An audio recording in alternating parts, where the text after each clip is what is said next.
I need to say this the right way, because if I start in the wrong place, it will sound like another campfire story, and it isn't. I didn't believe in monsters before that morning in the Michigan woods. I believed in wind, in animal tracks, in the quiet patience it takes to follow a deer through miles of cold forest. I believed the world made sense if you paid close enough attention. But something happened out there that fall, something that turned the whole forest against me. By the time I realized I wasn't the one doing the tracking anymore, it was already too late to pretend it was just another hunt. I'm telling you this now because people disappear in those woods every year, and most folks chalk it up to getting lost. Maybe some of them did. But when I think about the sound I heard behind me that afternoon, pacing my steps through the trees, I know better. The worst part is, I should have noticed the first warning hours earlier, when I found a set of tracks in the frost that didn't belong to any animal I'd ever hunted. It started simple, quiet, the kind of morning that makes you forget the world outside the woods exists. The sky was still gray when I parked my truck along an old logging road somewhere in the northern stretch of Michigan forest. Cold air stung my lungs the moment I stepped out. You could smell damp leaves and pine sap hanging in the air, that sharp autumn smell that tells you winter isn't far away. I'd been hunting those woods for years, and by then I could read the land the way some people read a book. I knew where the deer liked to cross the ridges. I knew the low spots where frost stayed longest. I knew how to move slow enough that the forest didn't notice me passing through it. That morning I wasn't even thinking about anything strange. I had a thermos of coffee, my rifle slung over my shoulder, and a single plan in my head. Track the buck I'd seen 2 days earlier near a creek bed, big animal, heavy tracks, the kind hunters remember. I followed the faint trail through brush and thin birch trees, moving carefully so every step landed soft on the leaf litter. Hours passed that way, just quiet breathing, distant crows, and the slow rhythm of walking. Every now and then I'd stop and listen, not because I was afraid, because that's how tracking works. You listen to the woods the way sailors listen to the wind. Around mid-morning I finally picked up the deer sign again. Fresh tracks cutting across a patch of frosted soil, wide hooves, deep impressions. He was still nearby. I crouched low, studying the ground, tracing the direction he'd moved through the brush. That's when I noticed the second set of prints. At first I assumed they belonged to a coyote or maybe a stray dog. But something about them bothered me immediately. The shape was wrong. Longer than a wolf track. The claws were deeper, too, like the animal carried more weight than it should. And there was something else. The spacing. Each print was too far apart for a normal gait, like whatever made them walked differently than the animals I was used to following. I remember staring at those tracks longer than I should have, trying to make them fit into something familiar. My brain kept searching for a normal explanation. Wolves wander through that part of Michigan sometimes, big ones too. But wolves move in a certain rhythm, 4 feet hitting the ground in patterns you can recognize once you've tracked them enough. These prints didn't follow that rhythm. For a moment I told myself it didn't matter. Animals leave strange tracks all the time, depending on terrain. I took a sip of coffee and kept moving. The deer trail led uphill toward thicker forest, and the strange tracks followed the same direction. I noticed that, but I didn't think much of it yet. Predators follow prey. That's just nature. The forest grew quieter as I climbed the ridge. Not silent exactly, but subdued, like the background noise had thinned out, No squirrels rustling branches, no woodpeckers tapping trees, just wind brushing through high pine needles. The kind of quiet you feel in your chest before you realize something's off. About an hour later, I saw the deer, or at least part of it, a flash of brown moving between trees ahead of me. I raised my rifle slowly, careful not to snap a branch underfoot. But the buck moved deeper into the woods before I could get a clear shot. I started tracking again, slower this time, reading every broken twig and disturbed patch of dirt. And that's when I saw the strange tracks again, still following the deer, still wrong. Except now they looked fresher than before. The edges of the impressions hadn't frozen over like the earlier ones, which meant something had passed through there recently. Very recently. I remember straightening up and scanning the woods around me. Nothing moved. The forest looked empty. But a strange feeling crept into my stomach. Not fear, exactly. Not yet. More like confusion, because the direction of the tracks didn't make sense anymore. They weren't just following the deer trail now. They were circling it, looping around the path I'd been walking, as if the animal wasn't hunting the buck at all, as if it was studying something else moving through the woods. I tried to laugh it off. Hunters spook themselves all the time when they spend too many hours alone out there. But when I looked back down at the ground behind me, I noticed something that made the cold air suddenly feel a lot sharper in my lungs. A new print had appeared in the frost on the trail I'd just walked, and it wasn't pointing toward the deer. It was pointing directly at me. I told myself there had to be a simple explanation. Maybe the animal crossed my path while I was crouched down earlier. Maybe I missed it. But the longer I stared at that track, the less sense it made. Because the impression wasn't shaped like the others. The heel was longer, almost human in length. But the front still had the curved claws of something wild.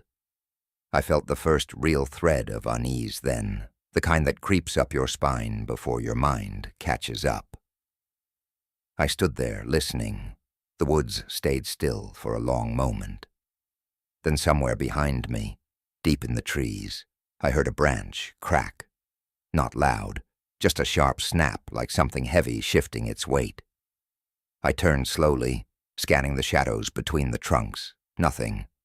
Just rows of gray bark fading into darker forest. I waited another minute. No movement, no sound. Eventually I convinced myself it was probably a deer slipping through brush behind me. The woods play tricks on you like that. I'd heard 1,000 unexplained sounds while hunting. Most of them turned out to be nothing. But as I started walking again, a strange thought kept tugging at the back of my mind. The deer tracks were ahead of me. The strange predator tracks had been circling, and the sound I heard came from behind. That was the moment the first doubt crept in, because predators usually follow prey. They don't position themselves behind another hunter unless they're curious about him, too. I kept moving anyway, telling myself not to be paranoid. But the forest had changed somehow. The quiet felt heavier now, and every few minutes I caught myself glancing over my shoulder. The trail narrowed as it dropped toward a shallow ravine filled with fallen logs and moss-covered rocks.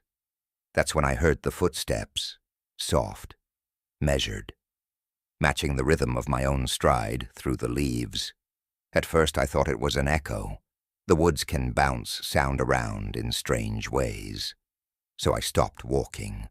The forest went still. No second step. No movement. Just wind moving through branches high above. I took another step forward, and a moment later, another step sounded behind me. Same distance, same weight. Something was pacing me through the trees. And that was when I realized the buck I'd been tracking was no longer the only animal being hunted in those Michigan woods, because whatever left those tracks had stopped circling the deer trail. It had started following mine.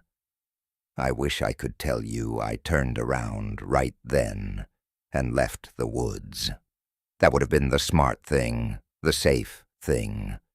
But hunters get stubborn about strange things in the forest. We convince ourselves there's always a normal explanation waiting just out of sight. A deer stepping in brush, a coyote shadowing a trail, the wind knocking branches loose. So instead of walking back to my truck, I told myself I was just being jumpy. I kept moving down toward the ravine, pretending the second set of footsteps I kept hearing behind me were nothing more than my imagination echoing through the trees. But I slowed my pace without realizing it. My ears were working harder than my eyes now. Every step I took across the damp leaves sounded louder than it should have. The cold air carried smells sharper, too.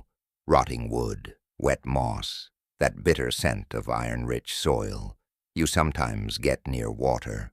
The ravine cut through the forest like a shallow wound in the land. Fallen logs lay across it in crooked angles, and the ground dipped into a narrow creek bed where thin ice clung to the edges of slow-moving water. Deer loved traveling those ravines because the thick brush gave them cover. I moved carefully down the slope, stepping over slick rocks and tangled branches. For a few minutes I forgot about the footsteps behind me because I found the buck's trail again. Fresh tracks along the muddy bank of the creek. He had crossed recently. The impressions were deep and clear. I crouched to examine them and felt a brief surge of relief. Seeing those tracks meant the hunt still made sense. It grounded everything. There was the deer. There was the direction he went. Simple cause and effect. That's how tracking works. But when I looked up toward the opposite side of the creek, that relief faded almost instantly, because the strange tracks were there too. Only now they were clearer than before.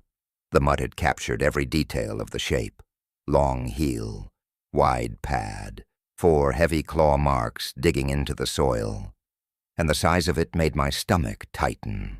The print was easily twice the length of a normal wolf track, bigger even than the largest dogs I'd ever seen. I placed my gloved hand next to it just to compare. My palm barely covered half the length. I remember feeling a cold pressure behind my ribs then, not quite fear yet, but the kind of realization that starts peeling away the comfortable explanations your brain tries to cling to. Whatever left that track was heavy, much heavier than any canine should have been. I followed the line of prints across the creek bank, and that's when something truly strange revealed itself. The tracks didn't continue in a normal 4-legged pattern. They changed shape halfway through the mud. The first few impressions looked like the animal had been running on all fours, deep front claws, rear pads hitting slightly behind them. But then the spacing shifted. The next prints were farther apart, and there were only 2 of them, like something had stood up. I stared at that pattern for a long time, my brain refusing to accept what my eyes were telling me. The 2 tracks looked almost human in arrangement, left, right. But the shape still belonged to something with claws, something that wasn't supposed to walk upright through the forest. My first instinct was denial. I told myself the ground must have distorted the tracks. Mud does that sometimes. Animals slip. They twist their feet. But when I followed the impressions a few yards farther along the bank, the pattern repeated again. 2 long strides, then another. Something had definitely been walking upright there. I straightened slowly and looked across the ravine into the thick trees on the far side. The forest seemed darker there, even though the sun had climbed higher in the sky. Tall pines blocked most of the light, turning the undergrowth into patches of shadow. I couldn't see anything moving, but the air felt heavier somehow, like the woods themselves were holding their breath. And then I smelled it, a faint odor drifting through the cold air, musky, wet, almost like a dog that had been rolling in damp leaves and earth for too long. The scent wasn't strong, just enough to make the back of my throat tighten when I inhaled. I stood there, listening again. The creek water trickled quietly over stones. Somewhere in the distance a crow cawed once and then went silent. For a moment I thought maybe the footsteps I'd heard earlier had stopped. Maybe whatever animal made those tracks had already moved deeper into the forest. That thought lasted about 10 seconds, because then I heard it again. A slow step crunching leaves behind me on the slope of the ravine. I turned so fast my boots slipped on wet moss and nearly sent me tumbling into the creek. The hillside behind me looked empty at first glance. Just bare trunks and tangled brush climbing toward the ridge I'd come down from. But something about the silence felt wrong again. When animals move through the woods, they disturb things. Birds fly off, squirrels chatter warnings, the forest reacts. This time, nothing reacted at all, which meant whatever had stepped there had either frozen in place the moment I turned, or it was standing perfectly still somewhere I couldn't see. I waited a full minute staring up that slope. My rifle hung loose in my hands, not even raised yet, because part of me still believed this had to be something ordinary. Maybe a large wolf, maybe someone's escaped hunting dog. But the longer I stood there, the more that uneasy feeling deepened in my chest. The forest had grown too quiet. The wind had died down completely now. Even the creek sounded softer somehow. I took a slow step backward toward the water, and immediately another step echoed behind me on the slope. That was the moment my brain finally accepted something was following me intentionally. Not wandering, not passing through, following, matching my movement exactly. The realization sent a thin line of cold through my spine. I raised my rifle halfway and called out toward the trees. "Hello?" My voice sounded strange in the stillness, too loud, too human. No answer came back. Just the quiet forest staring at me. I waited a few seconds and tried again, louder this time. "Anyone out there?" Still nothing. No hunter stepping out from behind a tree. No dog barking. Just silence stretching through the pines. That silence scared me more than any noise could have, because if it had been another hunter playing a prank, they would have said something by then. I lowered the rifle slightly and started backing toward the creek again, keeping my eyes on the slope. The cold water soaked through my boot when I stepped into it, but I barely noticed. My focus stayed locked on the spot where I'd heard the movement. I crossed the shallow stream slowly and climbed the opposite bank, putting the muddy tracks between me and whatever might be hiding in the trees.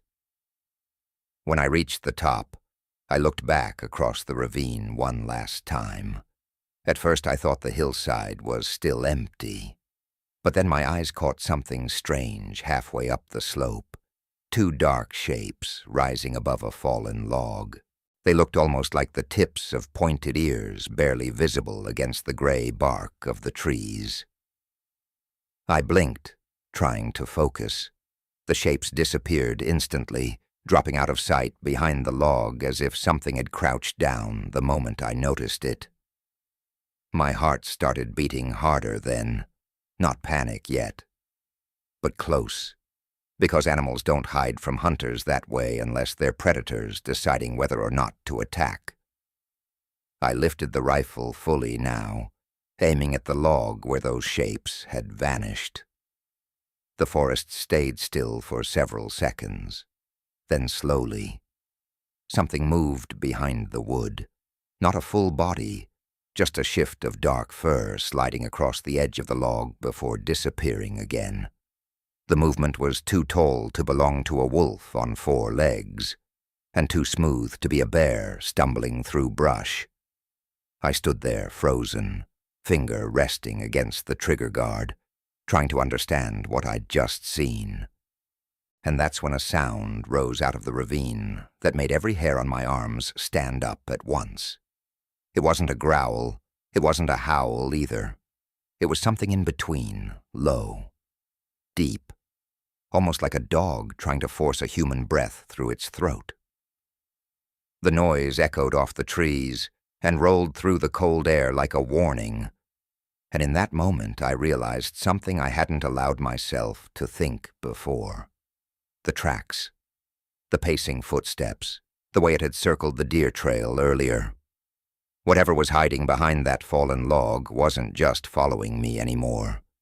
It had been herding me, and I had just walked exactly where it wanted me to go. I didn't fire the rifle. People always ask me that when I tell this story. Why didn't you shoot when you saw it move behind the log? The truth is, I still wasn't certain what I was looking at. Hunters are trained not to fire at shapes. You wait for a clear body, a clean line, something you can identify without doubt. And in that moment, all I had seen was dark fur sliding across wood and the tips of something that might have been ears. So I held the rifle steady and waited. The forest held its breath with me. My heart was pounding hard enough that I could feel the pulse in my ears. The cold creek water had soaked through my sock and was starting to numb my foot, but I barely noticed. Every bit of my attention stayed locked on that fallen log halfway up the ravine slope. Seconds stretched out longer than they should have. The wind never came back. The branches stayed still. I remember thinking how strange it was that the deer I'd been tracking had vanished completely from my mind. Hours earlier, that animal had been the entire reason I came out there. Now it felt like it belonged to a different day. Then something moved again behind the log, slow this time, careful. A dark shape, rising just enough for me to see the top of a head appear above the wood. For one brief second, I thought it might actually be a wolf standing on the far side. But the proportions were wrong immediately. Wolves don't lift their heads that high without the rest of their body showing. And whatever this was, it was tall. The head rose higher. Fur covered the shape, thick and dark gray, but beneath that fur I could see the outline of a skull longer than any dog's should have been. The snout was narrow and stretched forward, but the angle of the neck beneath it looked wrong. Too upright, too vertical. My brain kept fighting what my eyes were trying to understand. It looked like a wolf's head, but it was positioned the way a man's head would be if he were standing behind that log and slowly straightening his back. The moment it realized I could see it, the head dropped again. Just like before, vanishing behind the wood. I felt a tight pressure building in my chest then, the kind that comes when your body understands danger before your mind catches up. I took one slow step backward. Leaves crunched under my boot. Immediately something heavy shifted behind the log again. Not rising this time, moving sideways. I could hear it sliding through brush along the ravine slope, and the sound was wrong for a four-legged animal. The steps came in pairs. 1, 2, pause. 1, 2, like something pacing carefully on two legs while trying not to be heard. That was the moment the fear truly arrived. It hit me fast and cold, like stepping into freezing water, because every hunter knows the difference between an animal moving through the woods and something stalking. Animals move with purpose, but without caution, unless they're threatened. This thing was cautious, calculating. The steps behind the log stopped after a few seconds. I couldn't see it anymore from where I stood across the creek, just the empty slope and the fallen trunk cutting across the hill. I kept the rifle aimed there for nearly half a minute, waiting, listening. Nothing moved. Finally, I realized something worse than seeing it. I realized I had lost track of where it actually was. If it had moved sideways along that hill, it could now be behind any tree along the ravine wall, watching me from somewhere I couldn't see.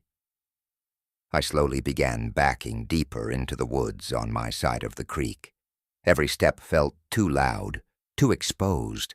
The forest floor here was softer, thick with moss and fallen needles. My breath drifted in small white clouds in front of my face. I tried to move quietly, but the silence around me made every tiny sound feel amplified. After about 20 yards, I stopped behind a thick pine trunk and listened again. For a moment, there was nothing, just my own breathing and the faint trickle of water from the ravine behind me. Then the footsteps came back, this time from my left. A slow crunch in the leaves, somewhere deeper in the trees, not close enough to see, but close enough that I could tell it had crossed the creek while I was backing away. It had followed me again. The realization tightened my grip on the rifle. I turned toward the sound, raising the barrel, scanning between the trunks.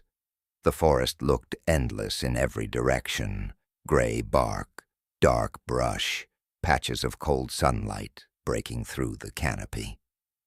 But somewhere out there, something was moving with me, staying just far enough away to remain hidden. Another step sounded, then another. Always after I moved, always matching the direction I turned. That's when the pattern finally became clear. It wasn't trying to rush me. It wasn't charging the way a bear might if it felt threatened. It was pacing me deliberately, studying me the same way I'd been studying the deer tracks all morning. I backed farther into the trees, trying to angle toward the logging road where my truck waited miles away. My mind started calculating distances without me even thinking about it. If I kept moving north along the ridge, I might intersect the old trail that curved back toward the road. But every step deeper into the woods made the forest feel thicker, darker, like the land itself was swallowing the path behind me. I stopped again and listened. No footsteps this time, just quiet. That quiet was worse than the sound had been, because when predators go silent, it usually means they're getting closer. A faint gust of wind drifted through the pines then, and with it came that same musky smell again, stronger now, wet fur, earth, something animal and heavy. The scent made the back of my throat tighten. I turned slowly in a full circle, rifle raised, trying to spot movement between the trunks. That's when I noticed something about the trees ahead of me. The bark on one of them looked scratched, long grooves running down the trunk about 6 feet off the ground. At first I thought maybe a bear had clawed it. Bears leave marks like that sometimes to claim territory. But when I stepped closer to look, the grooves were thinner than bear claws, deeper too. 4 narrow lines carved straight down the bark, as if something had dragged its claws slowly along the tree while standing upright. I reached out and touched one of the marks with my gloved finger. The wood inside was still pale and fresh, where the bark had been peeled away. It hadn't been there long, maybe hours, maybe less. A sudden sound behind me snapped my head around so fast my neck hurt. Footsteps again. Much closer this time. Not cautious anymore. Heavy. Deliberate. I raised the rifle toward the trees where the sound came from. The brush shifted slightly about 30 yards away. Something tall moved between 2 trunks, just a shadow passing through darker shadow. I caught a glimpse of fur again, and something else. A shape rising above the brush line that looked like shoulders, broad shoulders, higher than a normal animal's back should have been. My heart hammered harder as the shadow slipped behind another tree and vanished again. But now I knew I hadn't imagined it earlier. Whatever was following me was big, much bigger than any wolf, and it was definitely moving through those woods on 2 legs. I started backing away faster now, no longer pretending this was just a strange animal encounter. The forest felt hostile suddenly, every tree a possible hiding place, every shadow a threat. And the worst part was the feeling that the thing out there wasn't afraid of me at all. It had watched me for hours already, learned how I moved, learned the rhythm of my steps. And as I backed deeper into the Michigan woods, clutching the rifle tighter with every breath, a thought crept into my mind that made the cold air feel even colder. Because predators don't usually play games with prey unless they already know the outcome. And the way that thing was pacing me through the forest, it felt like it had all the time in the world. By that point, I wasn't hunting anymore.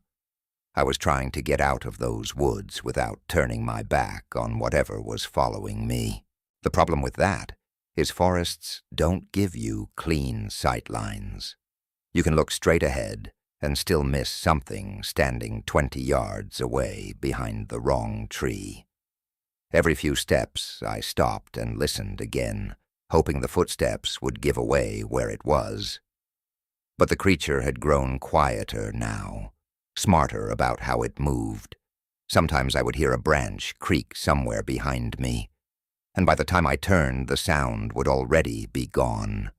Other times I'd catch the faint shift of leaves to my right, as if something tall was weaving through the brush just beyond the range of my vision. It felt like trying to track smoke. The deeper I moved into the forest, the heavier the air seemed to grow. The sunlight filtering through the pines had started turning a dull gold color, which meant the afternoon was slipping away faster than I liked. Hunters watch the light carefully, because once dusk settles in, the woods become an entirely different place. And right then, I had a growing fear that if darkness came, while that thing was still pacing me, I might never find my way back to the road at all. I tried to keep moving steadily north along the ridge. The ground there was uneven, tangled with roots and fallen branches that forced me to step carefully. Every few yards I glanced down at the soil, hoping to see the creature's tracks again, but the forest floor had turned thick with needles and moss. Whatever footprints it left disappeared almost instantly. That made it worse somehow. At least when I could see the prints earlier, I knew where it had been. Now it felt like the forest had swallowed every trace of it. I walked like that for maybe 15 minutes before I realized something else was wrong. The woods were still too quiet.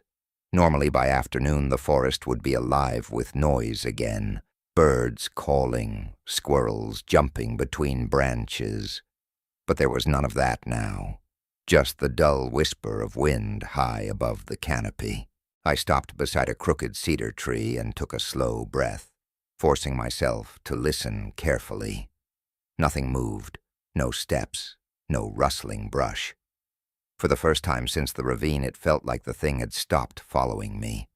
I didn't relax, though. Predators sometimes go silent before they strike. Instead, I waited another minute, scanning the woods around me with the rifle raised.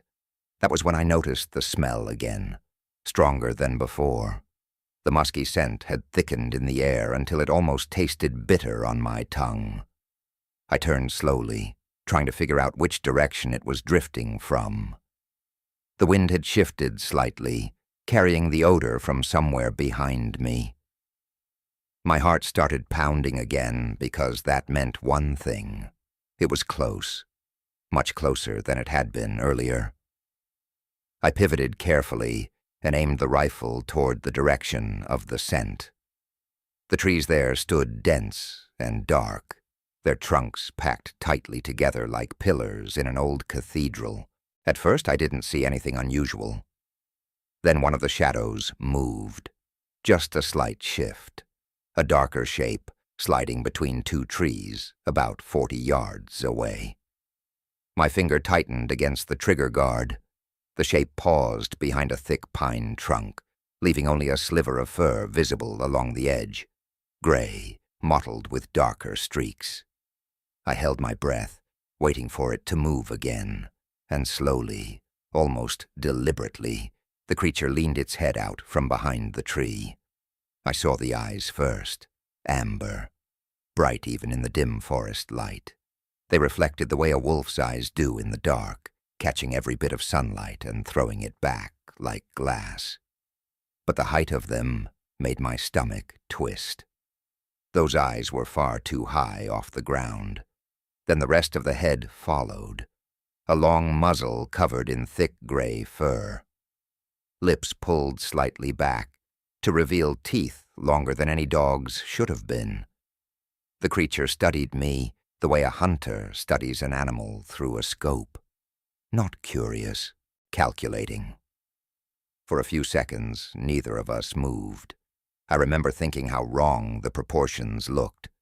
The neck beneath that head was thick and upright. Broad shoulders rose behind it, partially hidden by the trunk. It looked like a wolf that had somehow been stretched taller, its body arranged more like a man standing in the woods. My brain struggled to accept what I was seeing, but my body already understood the danger. The creature blinked once, slowly. Then it tilted its head to the side, almost the way a dog does when it's trying to understand a strange sound. That small gesture felt disturbingly intelligent. I raised the rifle fully then, sight lining up with the center of its chest where the fur parted slightly. For a moment I thought about firing. Every instinct screamed that I should. But something stopped me. Maybe it was the way the creature held its ground without flinching. Maybe it was the size of it. Even from 40 yards away, I could see its shoulders were enormous. If I fired and only wounded it, I had no idea how fast something that big could close the distance between us. The creature seemed to sense my hesitation. Its lips curled a little farther back, exposing more of those long teeth. But it still didn't charge. Instead, it stepped slowly out from behind the tree. That was when I saw the rest of its body clearly for the first time. It stood upright, fully upright. Long, powerful legs covered in coarse fur, arms hanging low at its sides, the hands ending in curved black claws. The torso was massive, built with thick muscle beneath the fur, and the head of that enormous wolf sat atop the shoulders, like it belonged there naturally. For a few seconds we just stared at each other across the forest floor. The world felt very small in that moment. Just me, the rifle, and the thing standing among the trees. Then it did something I still can't fully explain. The creature took one slow step toward me. Not aggressive, not rushing, just testing the distance. I reacted immediately, snapping the rifle higher and shouting without thinking. "Don't move!" My voice cracked through the woods. The creature froze mid-step. Those amber eyes stayed locked on mine. The silence that followed felt endless. I could hear my own breathing again, harsh and fast. Then deep in the creature's chest, a low rumble began to rise. At first I thought it was a growl, but the sound changed as it built, stretching into something deeper and stranger, a long, wavering howl that didn't belong to any wolf I'd ever heard. It rolled through the forest like distant thunder, vibrating through the trunks of the trees. And as that howl echoed across the Michigan woods, I realized with a sinking feeling that the creature hadn't been making noise earlier for a reason. It hadn't needed to. Because now, somewhere far off in the trees behind me, another howl answered back. The second howl didn't sound far away. That was the first thing my brain locked on to. When it answered the one in front of me, the sound rolled through the trees somewhere behind my left shoulder, not miles away, not even half a mile. close enough that the vibration of it carried through the ground beneath my boots. For a moment my mind refused to process what that meant. Hunters spend their lives hearing wolves call to each other in the distance. Packs spread out across miles of forest will answer back and forth sometimes. But this wasn't distant communication. This was something much tighter, much closer. The creature in front of me stopped howling and lowered its head slightly, as if listening for the response it already expected. Its ears turned toward the sound behind me. Then those amber eyes returned to mine again, and the look in them changed. There's no polite way to explain that moment. It looked satisfied. The realization hit me like cold water poured down my spine. I hadn't been followed by a single animal. I had been walked into the middle of something. The creature took another slow step forward. I reacted immediately and fired the rifle. The shot cracked through the forest, like lightning striking a tree. The recoil slammed into my shoulder, and the smell of burned powder filled the air. For a split second I lost sight of the creature in the blast of motion and noise. Then the echo faded, and I saw it again, still standing. The bullet had struck its upper chest. I could see the impact where fur exploded outward, and a dark patch began spreading across the gray coat. But instead of dropping the way any animal should after a clean hit from a rifle like mine, the creature only staggered backward one step. Its head snapped toward the wound, as if surprised more than hurt. Then it looked back at me. The rumbling sound that came out of its chest this time wasn't a howl. It was anger. A deep, vibrating growl that made the air itself seem to shake. Behind me, something large crashed through brush, fast. Closing distance. The second creature. I didn't turn around to confirm it. I didn't need to. The sound of heavy footsteps pounding through the leaves told me everything I needed to know. Whatever had answered that howl was coming straight toward us. My instincts finally overrode every other thought in my head. I turned and ran. Hunters hate running in the woods because it's the easiest way to break an ankle or smash into a hidden branch.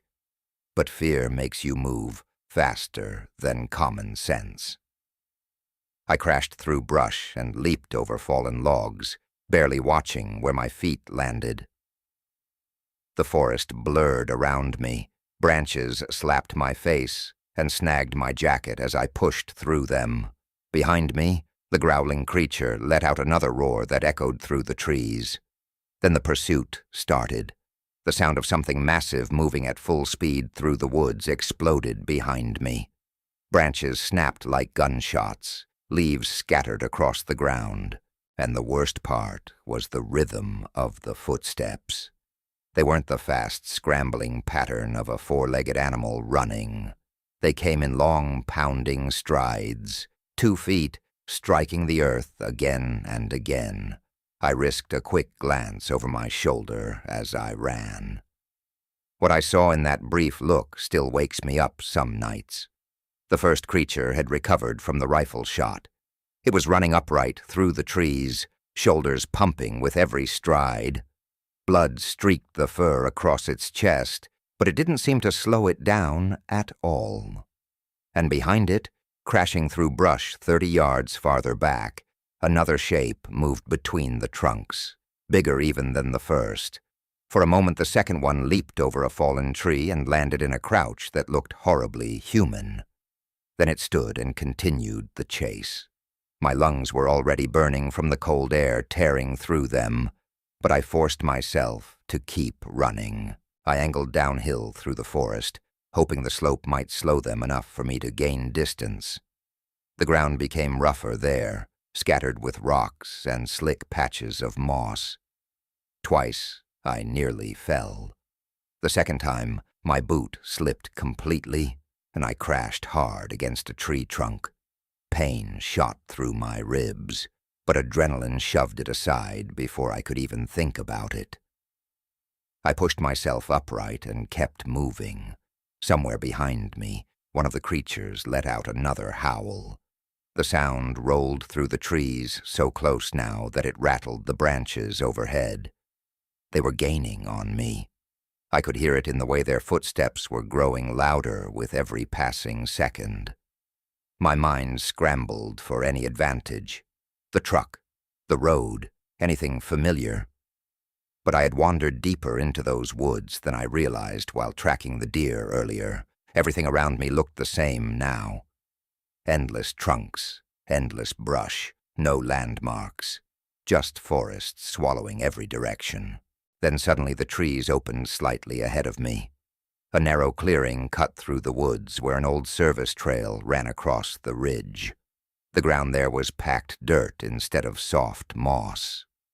I burst out onto the trail without slowing and sprinted along it, hoping the open space might give me a clearer shot if I had to turn and fire again. The pounding footsteps behind me grew louder the moment I stepped into the clearing. They weren't hiding anymore. The creatures crashed straight through the trees and onto the trail after me. I ran another 20 yards before forcing myself to turn around. The rifle came up fast, my hands shaking from exhaustion and adrenaline. The first creature emerged from the brush at the edge of the trail just as I aimed. It was closer now, close enough that I could see the blood soaking through the fur across its chest. But its eyes were still bright, still focused entirely on me. I fired again. The shot struck lower this time, punching into its shoulder. The creature roared and stumbled sideways into the dirt trail, claws digging trenches in the soil as it struggled to stay upright. For a moment I thought the second bullet might have finally brought it down. But then the second creature burst from the trees behind it. The sight of it froze me for half a heartbeat. It was enormous, taller than the first by at least a foot. Darker fur covered its body, almost black along the shoulders and spine. And when it rose fully upright in the clearing, it looked less like an animal and more like some nightmare version of a man wearing the skin of a wolf. The wounded creature staggered aside, giving the larger one a clear path toward me. The big one didn't howl, it didn't roar, it just stared. Those same burning amber eyes locked onto me across the trail, and then it started walking forward slowly, as if it already knew I had nowhere left to run. By then my lungs felt like they were full of broken glass. Every breath burned. My legs were shaking from the run, and my hands were slick with sweat against the rifle stock, despite the cold. But the moment that larger creature stepped fully into the clearing, something inside me went very still. Fear has different stages. The first is panic, when your body wants to run in every direction at once. The last stage is colder, quieter. It's when you realize running may not matter anymore. The big one moved with an awful kind of patience, each step deliberate, each clawed foot pressing into the dirt trail like it owned the ground beneath it. The wounded creature behind it let out a low, rumbling growl, but it stayed where it had stumbled, clutching its bleeding shoulder. The larger one seemed unconcerned about the injury, or maybe it had expected it. That thought crawled through my head like ice water, because the more I looked at the situation, the more it felt like the first creature had been the one hurting me the entire afternoon, pushing me toward this clearing, toward wherever the second one had been waiting. The big one's shoulders rolled forward as it walked, thick muscles shifting beneath the dark fur. Its arms hung low and heavy, ending in hands that looked disturbingly human, except for the long black claws extending from each finger. When it inhaled, its chest expanded wider than any animal I'd ever seen. And that muzzle, the teeth inside it, looked like yellowed knives. It stopped about 20 yards away, close enough that I could hear its breathing now.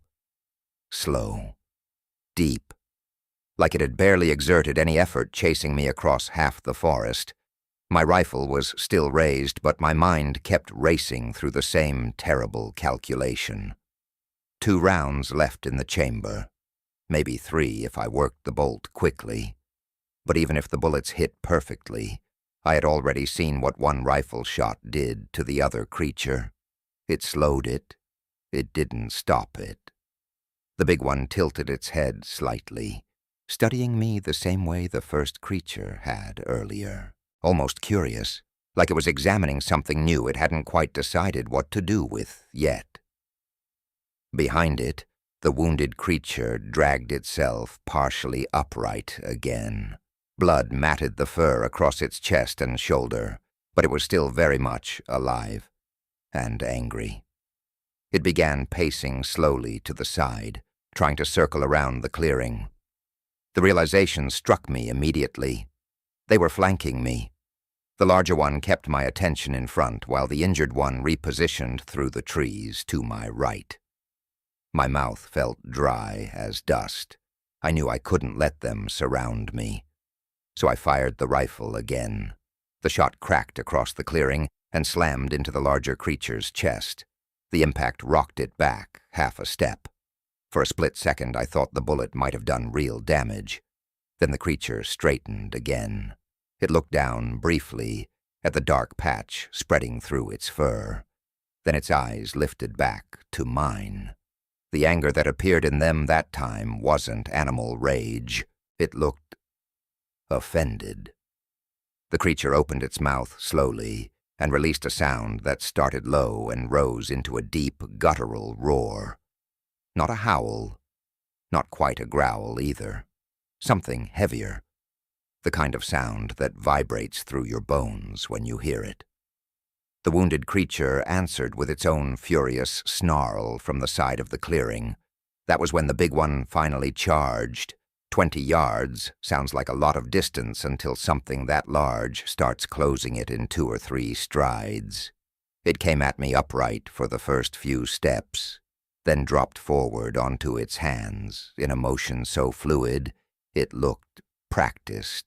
Suddenly it was moving on all 4s like an enormous wolf, claws tearing chunks of dirt from the trail as it lunged forward. I fired my last round. The bullet struck somewhere near its ribs, but the creature barely reacted. By then it was only 10 yards away. I worked the bolt instinctively, even though I knew the chamber was empty. The metallic click echoed in the clearing like a death sentence. The creature closed the distance in a final bound. Instinct took over before conscious thought could catch up. I threw the rifle forward like a spear. The heavy wooden stock slammed into its snout just as it lunged. The impact deflected its jaws slightly to the side, and instead of crushing straight into my chest, the creature collided with me at an angle. The force of it felt like being hit by a speeding motorcycle. We both crashed to the ground hard. The wind blasted out of my lungs as I slammed against the dirt trail. The creature rolled with the momentum and landed partly on top of me. Its weight was unbelievable. Thick fur pressed against my face as I struggled beneath it. The smell of blood and wet animal filled my nose so strongly it made my eyes water. The creature snarled inches from my head, jaws snapping as it tried to regain control of the grapple. I shoved my forearm against its throat, fighting to keep those teeth away from my neck. Its strength was terrifying. Every muscle in its body pushed downward with crushing force.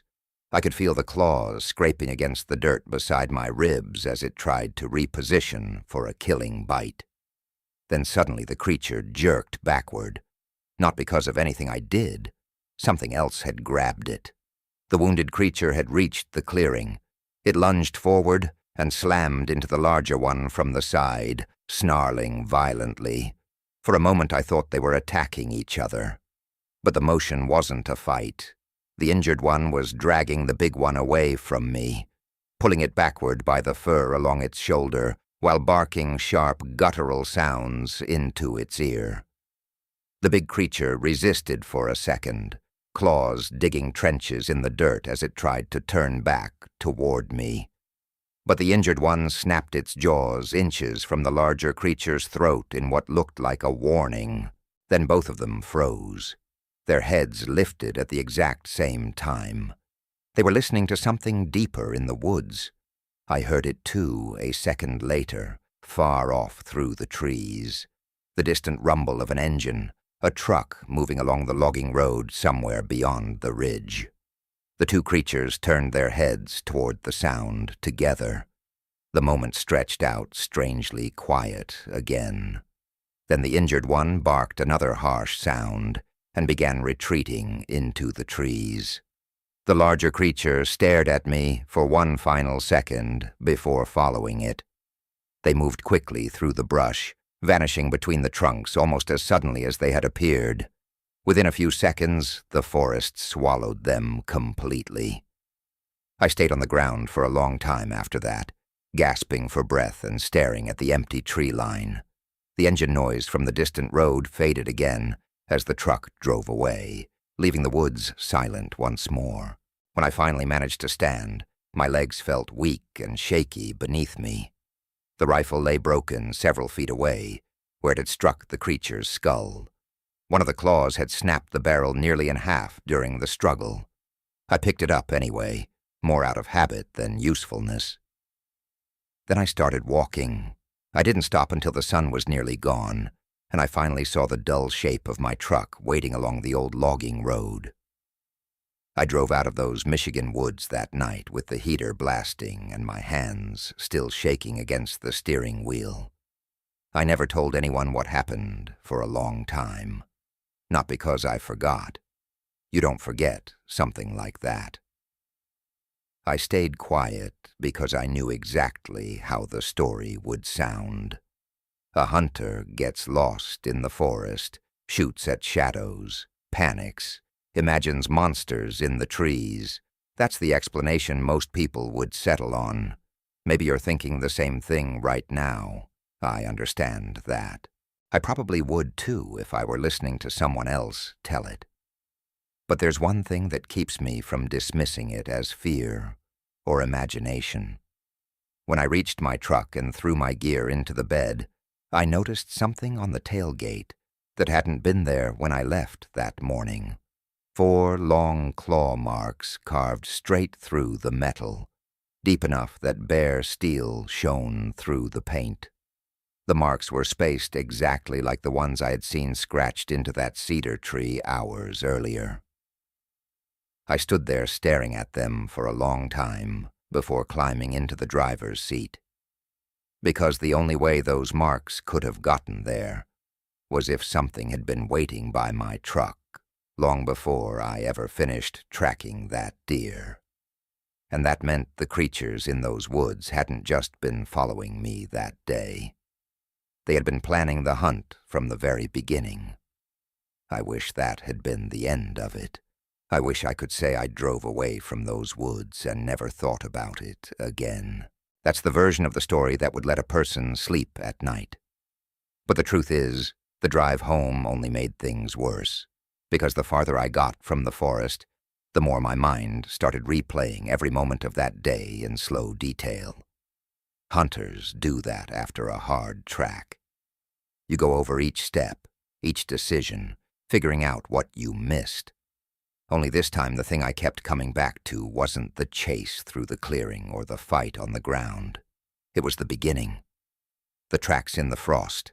The way they had circled the deer trail before I ever realized I was being watched. The engine hummed beneath the truck as I drove south through miles of darkening road.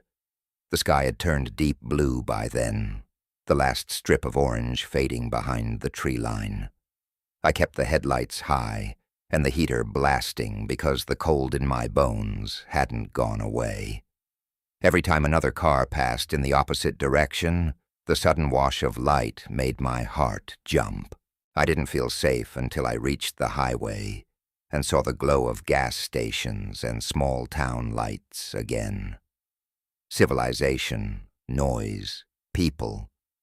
The kinds of things that keep the dark woods from creeping too close to your thoughts.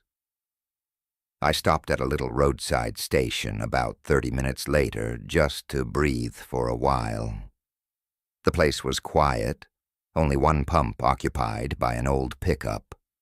The fluorescent lights above the building buzzed softly in the cold air. I stepped out of my truck and stretched, trying to shake the stiffness out of my back. That was when I looked at the tailgate again. The claw marks were still there, deep, real. I ran my fingers along them slowly.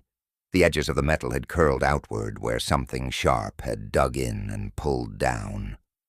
Whatever made those marks hadn't just tapped the truck. It had gripped it. Hard. I remember standing there in the gas station lot, feeling a strange wave of dread creep through my chest, because the only way something could have reached the truck like that was if it had been standing upright behind it. The thought made the hairs on the back of my neck rise again. I forced myself to climb back into the cab and drive the rest of the way home, without thinking about it anymore. That night I barely slept. Every creak of the house sounded too much like footsteps on leaves. Every gust of wind outside made the trees scrape against the windows in ways that reminded me of claws dragging along bark. By morning I had almost convinced myself that exhaustion and fear had twisted the whole experience into something larger than it really was. The forest can do that to people. Hours of silence and isolation start playing tricks on your senses. Maybe the creatures had just been unusually large wolves. Maybe the fight on the ground had been a blur of panic that my mind filled in with impossible details later. Those explanations felt weak, but they were easier to accept than the alternative. I told myself I'd go back in a few days and check the area again, calmly, rationally, maybe even with another hunter along.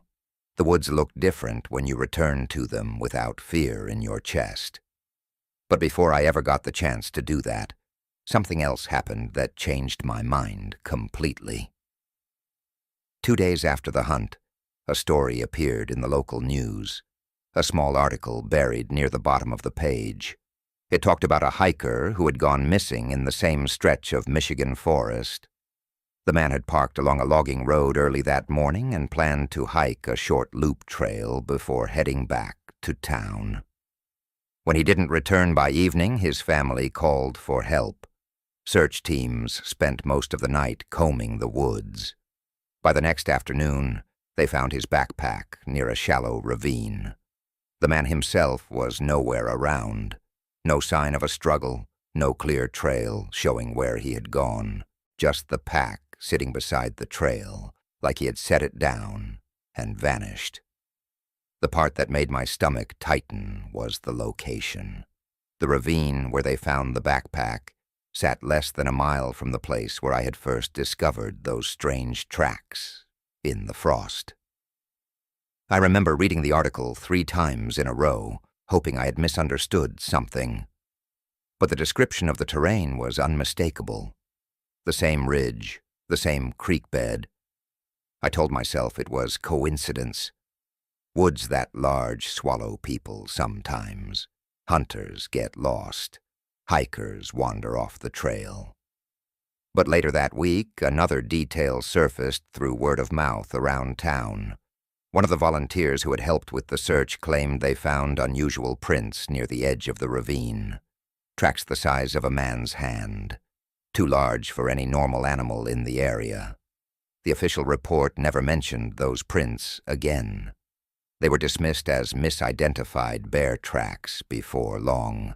That explanation made its way through the local papers quickly, and the story faded out of conversation. But the volunteer who had seen them stuck to his claim. I ran into him at a hardware store about a month later. I didn't tell him about my experience in the woods. I just asked what he remembered seeing. The man looked uneasy even bringing it up. He said the tracks looked like wolf prints at first glance, but the shape was wrong. The heel stretched too long. and the spacing between them suggested the animal had been walking upright. When he told me that, the cold feeling returned to my chest all over again, because that description matched exactly what I had seen beside the creek. The man finished telling the story with a nervous laugh, the kind people use when they don't want to believe their own memories. He said the forest probably just distorted the prints somehow. Maybe the ground had melted and stretched them. I nodded along with him. I didn't argue. But when I left the store and climbed into my truck, my eyes drifted back to the tailgate automatically. The claw marks were still there. I never bothered repainting over them. I kept them exactly the way they were that day. Sometimes people notice them and ask what caused the damage. I usually shrug and say a bear got curious while I was camping. That explanation always satisfies them. It's close enough to believable that no one presses for more details. But the truth is, I haven't stepped foot in those woods again since that hunt. Not because I'm afraid of what might be living out there. Fear fades eventually. Even the worst experiences dull over time. What keeps me away is something else entirely. Something that settled into my thoughts during the weeks after that day. Because the more I replayed the events in my mind, the clearer the pattern became. The tracks circling the deer trail, the creature pacing my footsteps through the forest, the larger one waiting near the clearing like it knew exactly where I would end up. None of that felt random anymore. It felt organized, planned. And the thing that haunts me most is the moment when the distant truck engine echoed through the woods, and both creatures stopped attacking me instantly. They hadn't been afraid of my rifle. They hadn't cared about the bullets. But the moment another human presence appeared near the forest, they backed off and disappeared. Like they understood exactly what that sound meant. Like they had been watching people move through those woods for a long time already. Learning their habits, learning the way hunters track animals through the trees. Sometimes late at night I find myself wondering how many other people have walked those trails, thinking they were alone. How many of them saw strange tracks in the mud and dismissed them the same way I almost did. And every once in a while, when the wind pushes through the trees behind my house, just right, I catch a faint, musky smell drifting through the air that reminds me of that day in the forest. It never lasts long, just a moment before the wind shifts again. But every time it happens, I remember the way those amber eyes looked at me across the clearing. Not confused, not frightened, just patient. Like a hunter studying something it had already learned how to track. And that's the part I still can't shake, even all these years later. Because if those creatures really have been watching people in the Michigan woods long enough to understand how we move, then the truth might be a lot darker than one hunter having a bad day in the forest. It might mean we were never the ones at the top of the food chain out there to begin with. I tried to move on after that winter. For a while, I even managed it. Life fills the empty spaces if you let it. Work, errands, small routines that slowly bury old memories under newer ones. Months passed without me thinking much about the woods. The truck still carried those claw marks on the tailgate, but after a while they became just another detail I stopped noticing. Like a dent in a door you see every day until it stops standing out. Spring came, then summer. Hunting season rolled around again the following fall, and for the first time in years I didn't go back out. Friends asked about it. A couple of them even invited me along for trips up north. I told them I was taking a year off, needed a break. Nobody questioned it too hard. People drift in and out of hobbies all the time. But the truth was simpler. I couldn't shake the feeling that if I stepped back into those woods, something might already be waiting there again. Time dulls fear, but it doesn't erase instinct, and mine kept telling me to stay away. Then, almost a full year after the encounter, something happened that brought everything rushing back. It was late October. The air had that same sharp smell of cold leaves and pine that filled the forest the day I tracked that deer. I'd just gotten home from work and parked the truck in the driveway like usual. The sun was already dropping behind the houses across the street, that blue-gray twilight that settles in right before darkness. I stepped out of the truck and grabbed a grocery bag from the passenger seat. That's when I noticed the neighbor's dog barking. Not the casual kind of barking dogs do when someone walks past their yard. This was different. Short, frantic bursts. The kind of warning bark animals use when they sense something they don't understand. I glanced over toward the fence, separating our properties. The dog stood stiff in the grass with its ears pinned forward, staring toward the tree line at the back of my yard. My property bordered a narrow strip of woods that ran behind several houses in the neighborhood. Nothing huge, just a stretch of trees that followed a drainage ditch between subdivisions. I'd walked through that little patch of woods plenty of times before without seeing anything more exciting than raccoons or deer.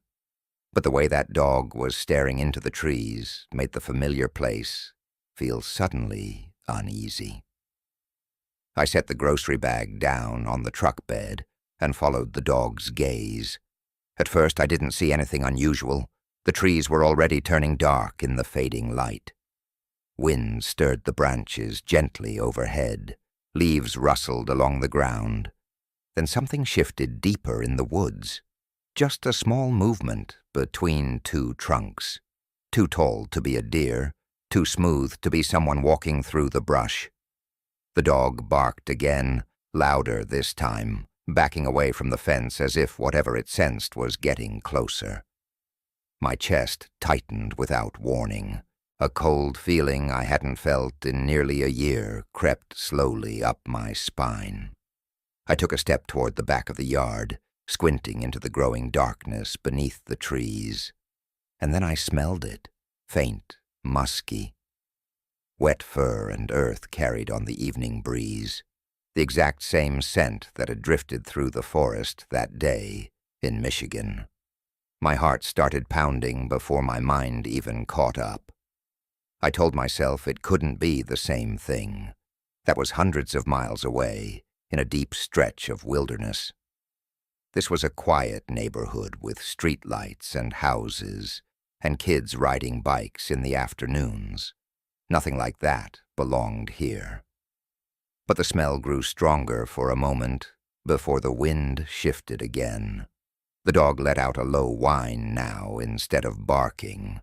It had retreated halfway back toward its owner's porch, still staring at the trees, but clearly wanting nothing to do with whatever might be out there. I stood frozen in the yard for several seconds, listening carefully. The woods stayed quiet. No footsteps, no growling, just the rustle of leaves. Eventually I forced myself to shake off the feeling and grabbed the grocery bag again. Maybe a stray dog had wandered through the trees. Maybe a deer had brushed against something that spooked the neighbor's pet. There were plenty of normal explanations. I walked inside the house and locked the door behind me without thinking about it. The smell faded completely after that. By the time night settled in, I had almost convinced myself the whole moment had just stirred up old memories from the hunt. But later that night, when I stepped out onto the back porch to throw something in the trash bin, I noticed something strange near the edge of the yard. The soft soil beside the fence had been disturbed. I walked closer, with the porch light shining behind me. At first it looked like any ordinary animal track pressed into the dirt.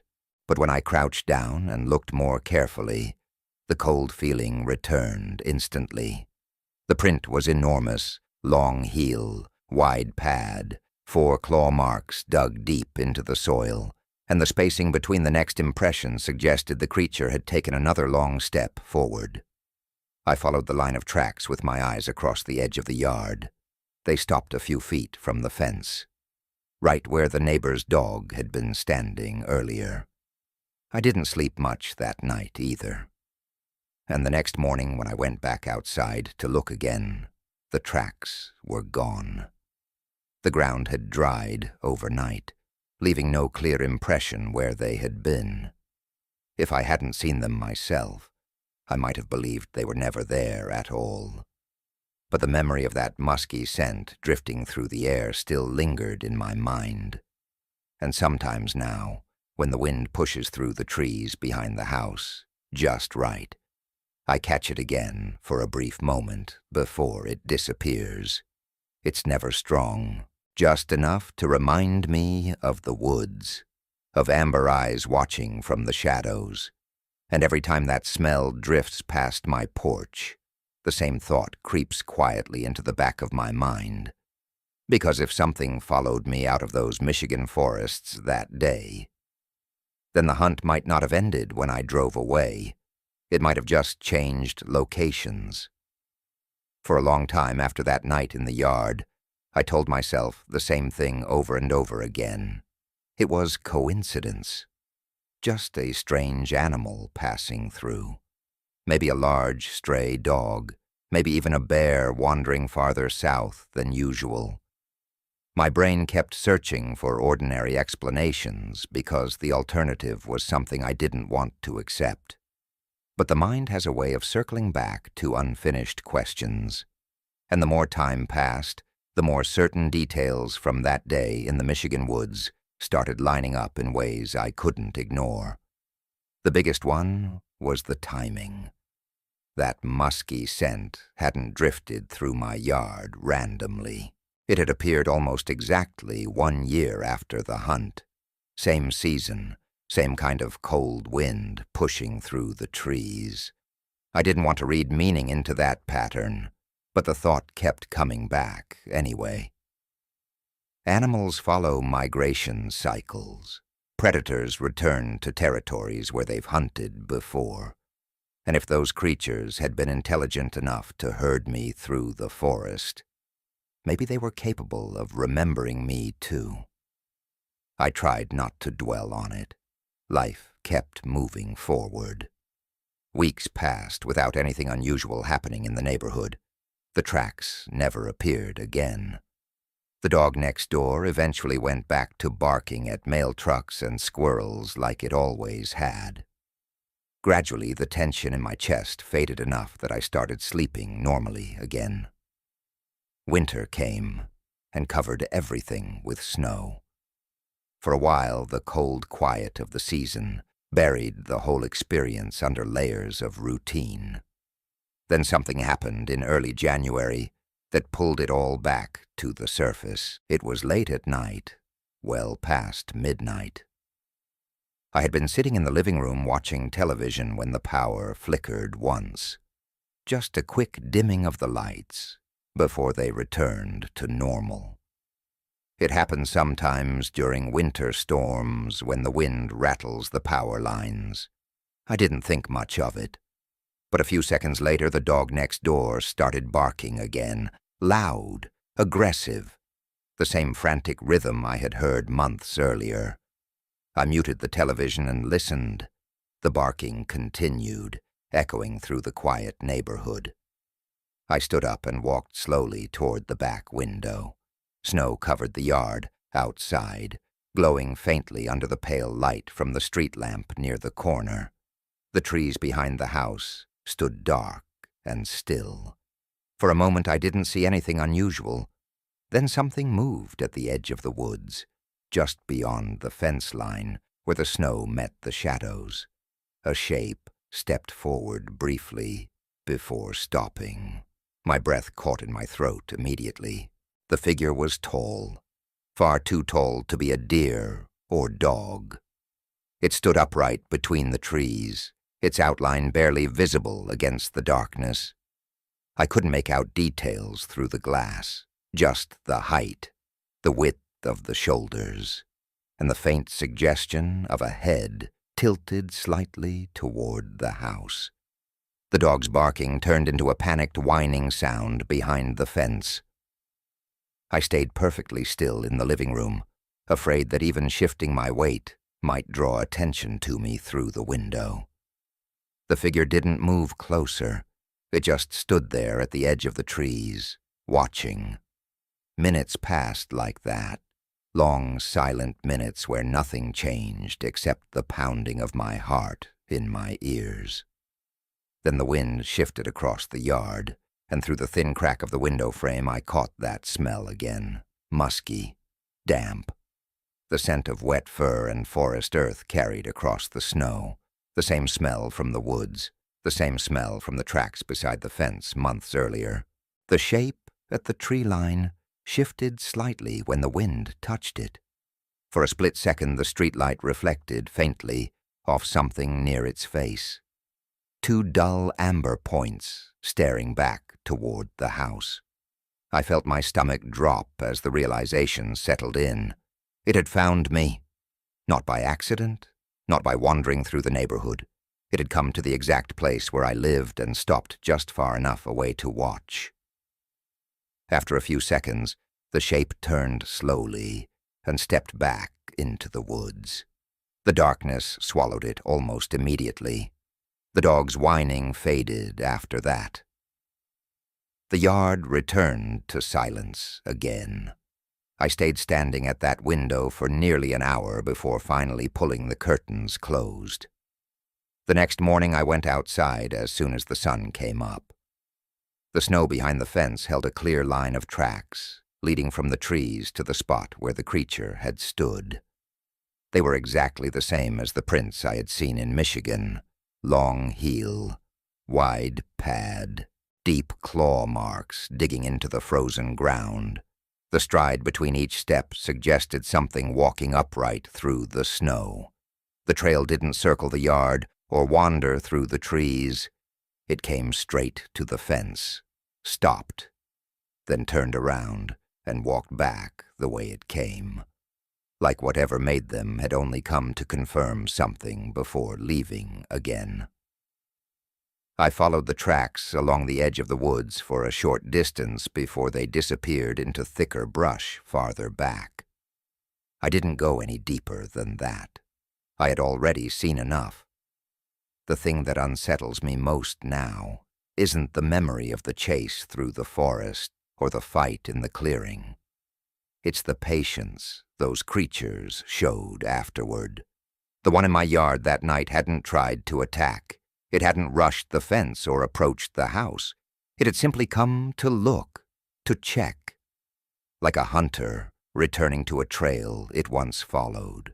And sometimes, when the wind pushes through the trees behind the neighborhood late at night, I still catch that faint, musky scent drifting through the air for a moment before it fades away again.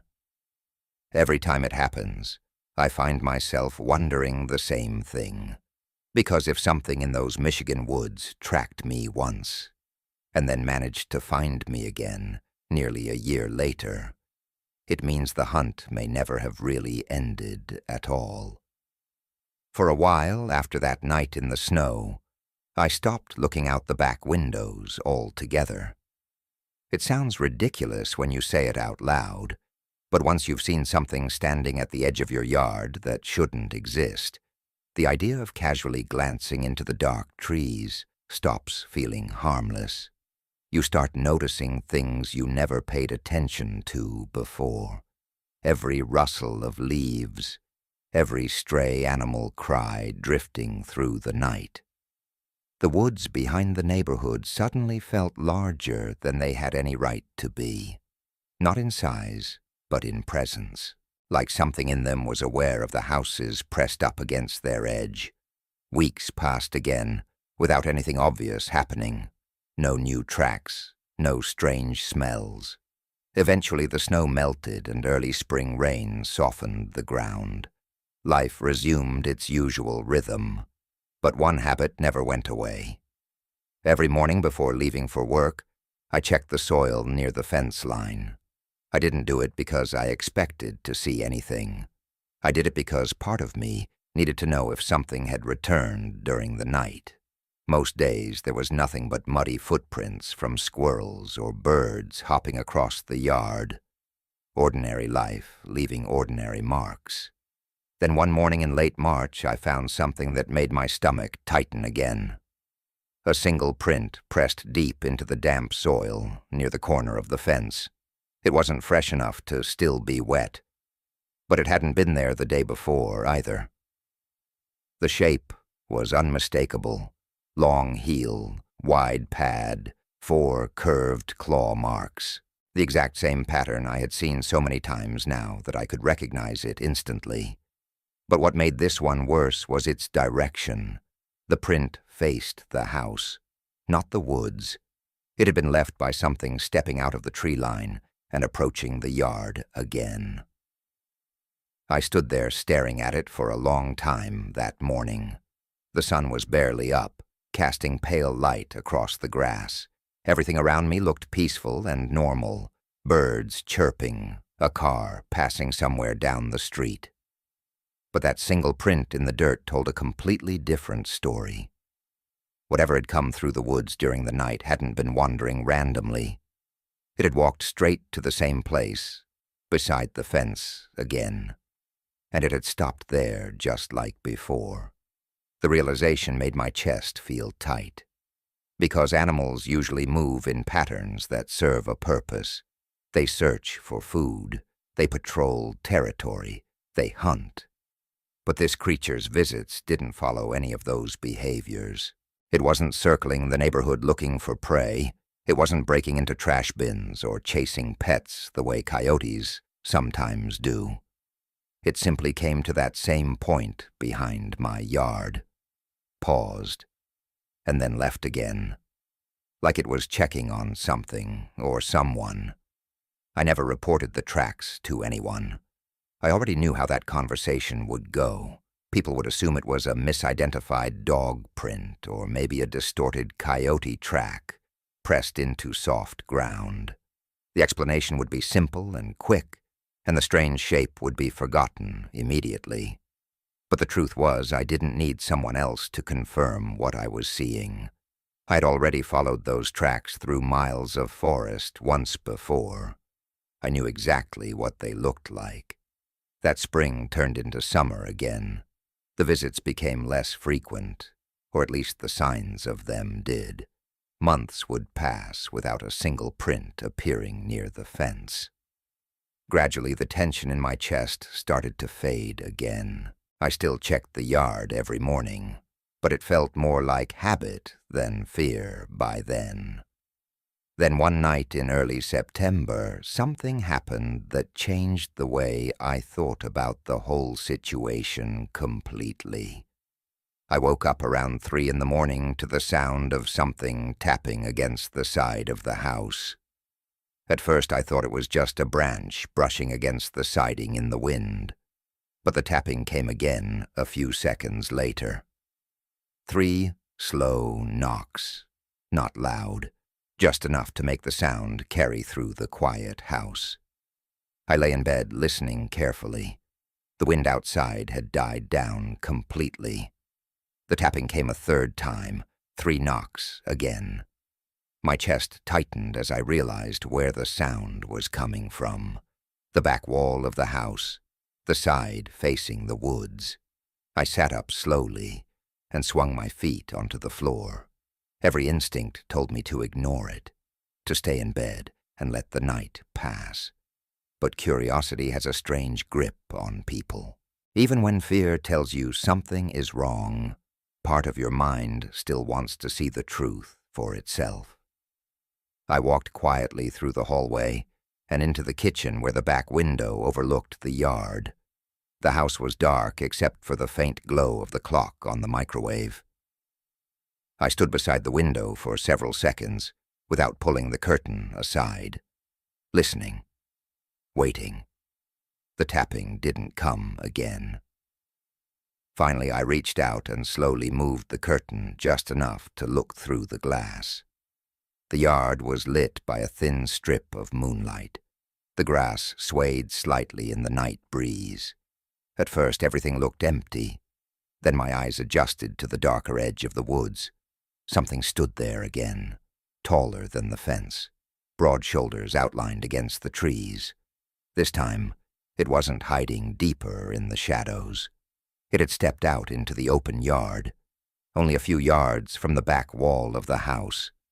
The creature stood completely still in the moonlight. Its fur looked darker than the one I had seen in Michigan, almost black across the shoulders.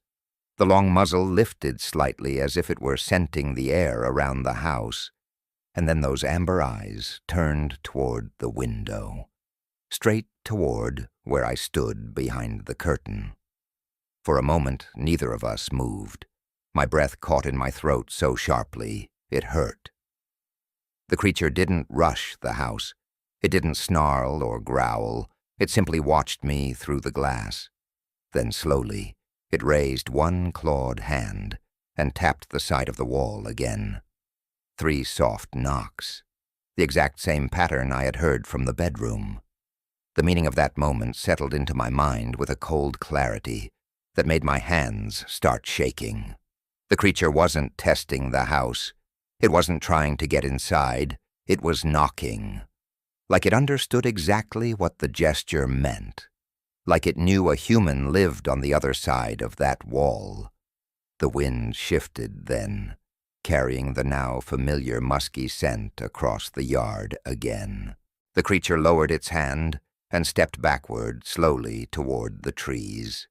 It never broke eye contact with the window. Not until the darkness of the woods swallowed its shape completely. I stayed there beside the curtain for a long time after it disappeared, my mind replaying the same thought over and over again, because everything that had happened up until that night could almost be explained by instinct, by animal behavior twisted slightly beyond normal patterns. But a knock on the side of a house, that was something different entirely. That was communication, and the part that still keeps me awake some nights isn't the idea that something from those woods managed to follow me all the way home. It's the possibility that when it tapped those claws against the wall that night, it wasn't trying to scare me.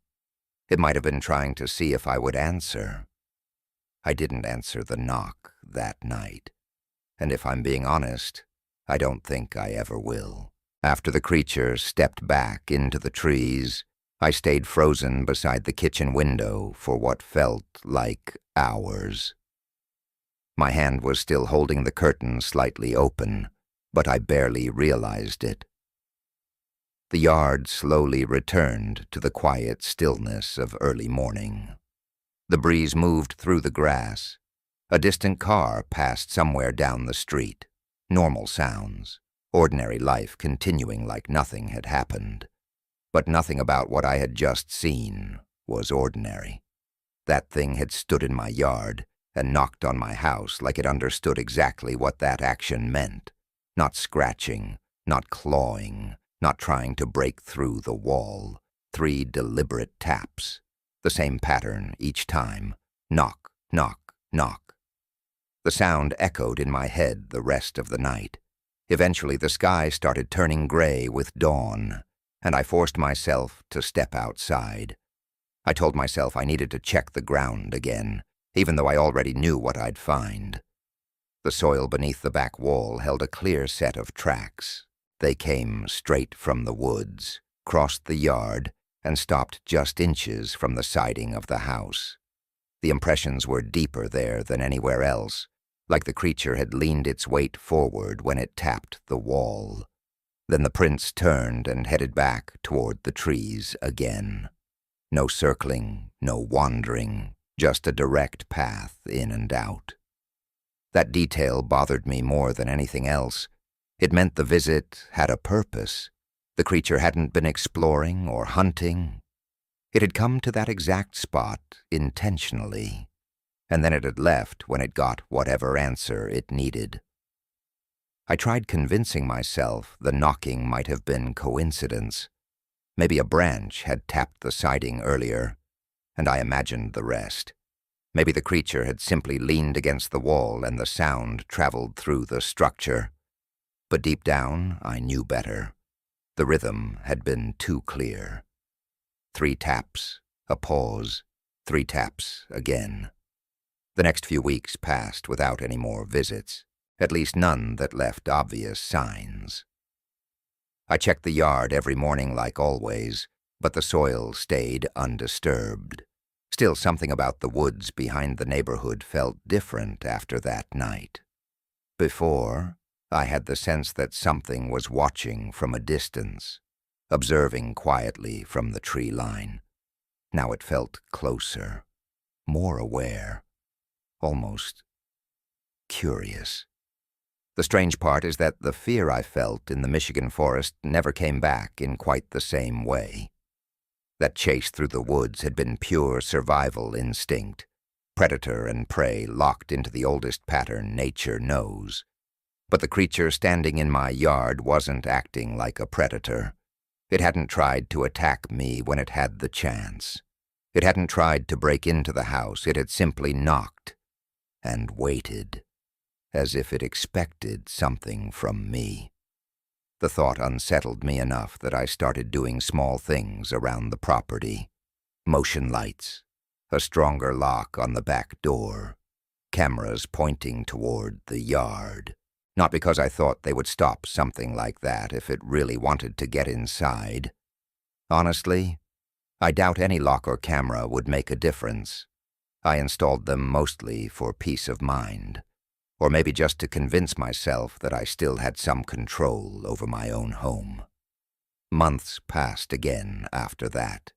Fall turned into winter once more. Snow covered the yard just like it had the year before, and for a long time, nothing happened. No tracks, no strange smells drifting through the air, no barking dogs in the middle of the night. Part of me started wondering if that last encounter had been some kind of final moment, like whatever had followed me from those woods had finished whatever strange purpose brought it here. But then something small happened last week that pulled all those memories back again. It was late in the evening. I had stepped outside to take the trash bin to the curb. The air had that familiar cold smell of pine and frozen earth, and for just a moment, the wind shifted. That same musky scent drifted across the yard again, faint but unmistakable. I froze halfway down the driveway and listened. The woods behind the neighborhood were quiet, too quiet. The kind of silence forests sometimes fall into when something large is moving through them. After a few seconds, the wind changed direction again, and the smell disappeared. I didn't see anything that night. No glowing eyes, no tall shape between the trees. But when I checked the ground the next morning, I found something that made my stomach drop. Not a full set of tracks, just a single print. Pressed deep into the snow near the fence line, facing the house, exactly the same as before. I stood there staring at it for a long time, feeling that cold realization settle in again.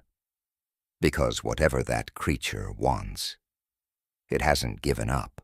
And sometimes, late at night now, when the house is quiet and the woods behind the yard are dark, I find myself listening carefully for a sound I hope I never hear again. 3 slow knocks against the wall, waiting for an answer. The strangest part about all of this is what happened after that last print appeared in the snow. For days, nothing else changed. The mark stayed there near the fence, slowly softening as sunlight warmed the surface each afternoon. Every time I stepped outside, my eyes went straight to it. That single impression in the snow had the same shape I had memorized long ago in the Michigan woods. Long heel, wide pad, 4 deep claw marks, but there was something slightly different about this one.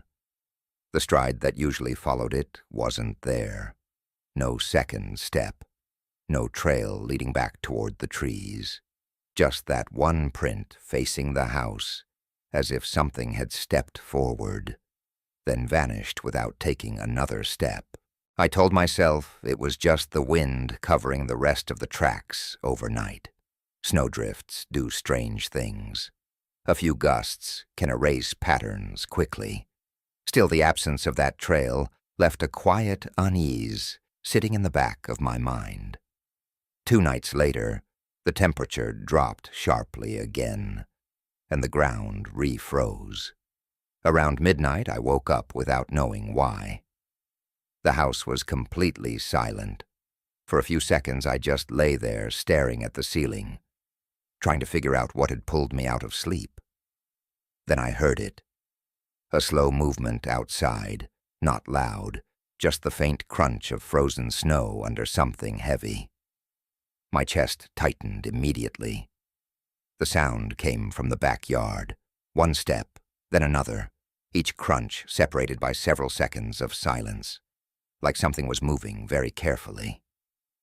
I sat up slowly, in bed, and listened harder. The footsteps stopped after a few more steps. The quiet that followed felt thick, almost suffocating. I checked the clock beside the bed. 2:47 a.m. For a moment I considered staying exactly where I was, pretending I hadn't heard anything. But the same curiosity that had pulled me to the window months earlier returned again. Eventually I stood and walked down the hallway. The house felt colder than usual. The kitchen window looked out toward the yard, but this time I didn't go straight to it. Instead, I paused near the back door first, listening for any other movement outside. Nothing. No wind, no animals, just stillness. Then the smell reached me, faint, musky. Wet fur mixed with cold earth, the same scent I had followed through miles of forest. My hands felt suddenly unsteady as I stepped closer to the window and pulled the curtain aside. At first I thought the yard was empty again. The moonlight reflected off the thin layer of snow across the grass, casting pale silver light over everything. The fence line stood quiet. The trees beyond it barely moved. Then I noticed the shape beside the fence. It was closer than it had ever been before, standing inside the yard now. Tall enough that its head rose well above the top of the wooden fence. The creature's dark fur blended into the night, but the outline of its shoulders and long arms was unmistakable. It wasn't facing the woods this time. It was facing the house, facing the window. For several seconds, neither of us moved. My heart pounded so loudly, I was sure it had to hear it through the glass. The creature slowly lifted its head slightly, scenting the air the same way I had seen the one in Michigan do. Then the amber glow of its eyes caught the moonlight. They locked directly onto mine. What happened next is the part I still can't fully explain. The creature didn't approach. It didn't retreat either. Instead, it took one slow step closer to the house. Just one. Then it raised its clawed hand again. The long fingers curled slightly as it reached toward the siding beside the window. For a moment I thought it might try to break the glass, but instead it did the same thing it had done months earlier. 3 gentle taps. Knock, knock, knock. The sound traveled through the wall and into the quiet kitchen behind me. I stood there frozen, staring at the massive figure only a few yards away. The creature waited, completely still, like it expected a response, and for the first time since this whole thing started. I realized something that made the situation even more unsettling. It wasn't acting like a predator checking on prey. It was acting like something trying to start a conversation. The silence stretched between us for several seconds. Then the creature tilted its head slightly, the way curious animals sometimes do when they're trying to understand something unfamiliar. When no response came from inside the house, it lowered its hand slowly. Those glowing eyes stayed fixed on the window for another moment. Then the creature turned and stepped back toward the fence. With one smooth movement, it climbed over the top rail and dropped silently into the snow on the other side. Within seconds, the darkness of the trees swallowed it again. I stayed standing there long after it disappeared, trying to make sense of what had just happened. Because if those creatures had hunted me in the Michigan forest like predators, and now one of them was standing in my yard, knocking on my house, then something about the situation had changed. Something I still don't fully understand, but one thought keeps coming back every time I replay that moment in my head. Because if a creature like that has come back to my house multiple times, and each time it simply knocks and waits, then eventually it might stop leaving when I stay silent. Eventually, it might expect an answer. The night after that second knock, I barely slept. Every creak of the house sounded different. Every faint noise outside made my heart jump. I kept replaying the moment in my mind, the way the creature had stood in the moonlight, the way it had looked directly at the window, and the deliberate way those claws had tapped against the wall, not scratching, not testing, knocking. By morning, I convinced myself I needed proof. Something more than just memories and footprints that disappeared after a few days. So before leaving for work, I adjusted the cameras I had installed months earlier. One pointed straight toward the back wall of the house. Another covered the fence line and the edge of the woods. If that thing came back again, at least I'd have something concrete. For almost 3 weeks, nothing happened. The cameras recorded the usual things: squirrels, neighborhood cats, a raccoon digging through the yard once. I checked the footage every few nights out of habit, but eventually the routine became boring enough that I stopped expecting anything unusual. Then one morning the motion alert on my phone lit up while I was drinking coffee. The notification timestamp read 2:51 a.m. My stomach tightened immediately. I opened the camera app and pulled up the recording. At first the image looked empty. The yard sat under dim moonlight, the fence casting long shadows across the grass. Then something moved at the edge of the frame. A tall shape stepped slowly out of the trees. Even through the grainy night footage, the silhouette was unmistakable. Broad shoulders, long arms, head shaped like a wolf's but held upright like a man. The creature crossed the yard in long, silent strides, stopping near the same place beside the house where the previous prints had appeared. It stood there for nearly 30 seconds without moving. Then it lifted its head and looked directly at the camera. I swear to you, even through the low resolution of that video, the eyes reflected with that same dull amber glow I had seen in the woods. The creature tilted its head slightly, almost studying the camera. Then it stepped closer to the wall. The angle of the camera didn't show its hand clearly, but the motion was obvious. Its arm lifted. 3 small movements followed. The microphone picked up the sound faintly. Knock, knock, knock. The creature waited. Nearly a full minute passed while it stood completely still beside the wall. Then something even stranger happened. It turned its head slowly and looked toward the woods behind the fence like it had heard something. The creature stiffened slightly. For the first time since stepping into the yard, it looked alert, not curious, cautious. After a few seconds, it backed away from the house. Then it moved quickly across the yard, vaulted the fence in a single motion, and disappeared back into the trees. The recording ended there. I sat at the kitchen table staring at that footage for a long time, not just because it confirmed everything I had seen with my own eyes, But because of that moment when the creature turned toward the woods, something had interrupted it, something that made it leave earlier than usual. That detail kept bothering me. So that evening when I got home from work, I walked along the fence line again to check the ground. The soil had softened after a light rain earlier in the day. The tracks were there, clear as ever. But this time there were more of them. 2 separate trails crossed behind the yard. One set I recognized immediately, the same long heel and wide pad I had seen dozens of times now. The other set looked similar, but slightly larger.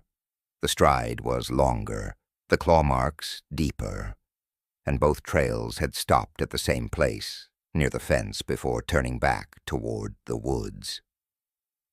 I followed them with my eyes until they disappeared into the darker brush behind the trees. That's when a new thought settled into my mind. Up until now, I had always assumed the creature visiting my yard was the same one I encountered in Michigan. But those tracks suggested something different. Because if there were 2 of them out there, then maybe the one knocking on my house wasn't acting alone. And the idea that more than one of those things might be moving through the woods behind my neighborhood. Well, that's the part that makes it hardest to sleep these days, because if one creature was curious enough to knock on my door, there's no way to know what the others might want. I didn't tell anyone about the video for a few days. Part of that was fear of how it would sound, showing someone a grainy night clip of a tall silhouette walking through my yard at 3 in the morning wasn't exactly solid proof of anything. People would say it was a trick of the light, a person in a costume, some weird shadow from the trees. I already knew the explanations before anyone even offered them, but the real reason I kept it to myself was simpler. I wanted to understand something first. That moment in the footage where the creature suddenly turned toward the woods kept replaying in my mind. The way its body stiffened, the way it seemed to listen for something before leaving. It didn't look like a predator sensing prey. It looked like an animal noticing another animal. Something else had been out there. So the next evening, just before sunset, I walked along the back fence again. The rain from the previous day had softened the ground enough that most of the tracks were still faintly visible if you knew where to look. The 2 trails were clearer than they had been that morning. The first set, the one I believed belonged to the creature that had been knocking, came straight out of the woods and stopped near the fence. The second set approached from farther down the tree line, and where the 2 paths met, the ground had been disturbed much more heavily, deeper impressions, more shifting in the soil. Like 2 large animals had stood there for several moments before turning away. But what caught my attention most was the direction of the second trail. It hadn't come from deep in the forest. It had followed the narrow strip of trees that ran between the houses, moving along the back of the entire neighborhood, like something patrolling the area. I followed the tracks along the fence for about 30 yards, until they faded into harder ground behind another property. That's when I noticed something that made my stomach drop. There were smaller tracks there, too.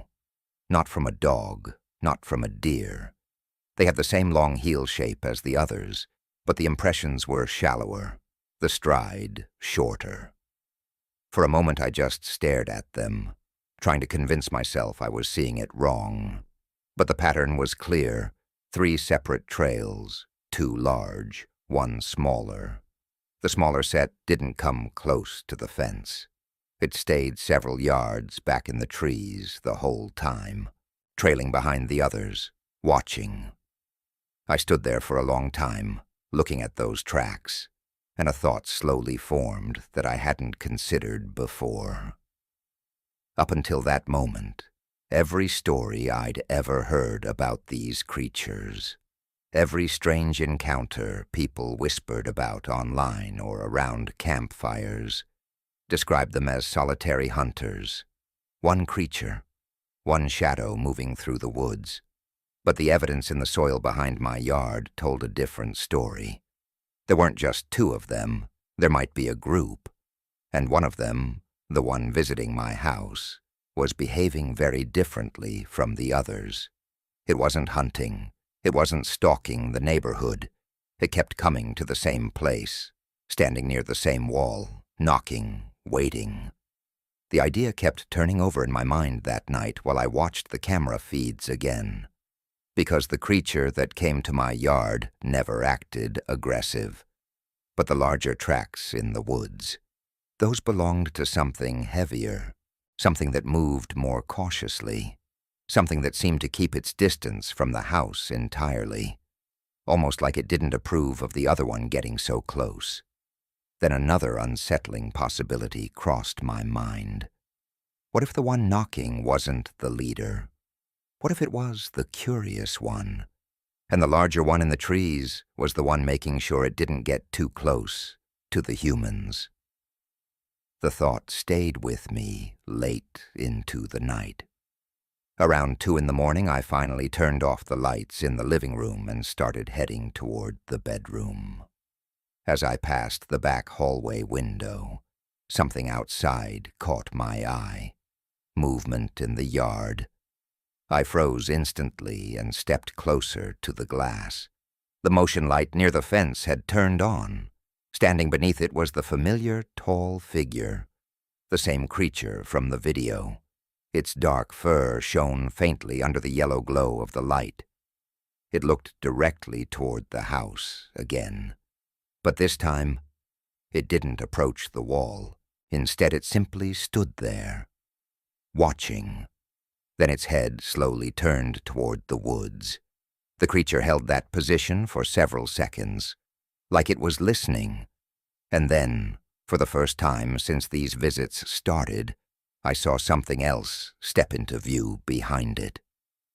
A second figure, taller, broader across the shoulders, its eyes reflected in the light with the same amber glow, but they looked colder somehow. The first creature, the one that usually knocked, took a small step back toward the house. Almost hesitant, the larger one didn't move closer. It stayed near the tree line, watching both the yard and the other creature. The moment lasted only a few seconds. Then the larger figure turned and disappeared into the woods. The first creature stood there for another moment before slowly following it back into the trees. Neither one knocked that night. But watching them leave together, one thought kept echoing in my mind. Because if those creatures really are moving through the woods behind my house as a group, then the one that keeps coming to my door might not be the one I should be afraid of.